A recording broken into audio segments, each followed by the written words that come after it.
তামায়েম বলা হয় ওই জাহিলি যুগের মধ্যে বিভিন্ন পাথর, শামুক, হ্যাঁ, এগুলোর মধ্যে হচ্ছে আপনার ওই জাহিলি যুগের যে বড় বড় কবিরাজ টবিরাজ ছিল, বিধর্মী কবিরাজ টবিরাজ ছিল, তারা কি করতো? বিভিন্ন মন্ত্র পড়ে ফু দিত।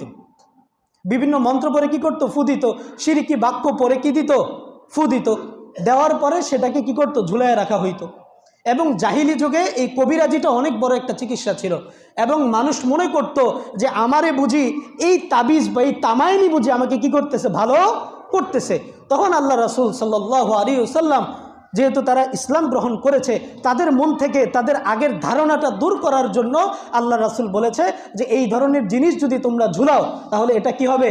শিরিক হবে। কারণ তারা মনে করতো কি যে এইটাই তাদেরকে ভালো করে, এইটাই তাদেরকে কি করে? ভালো করে।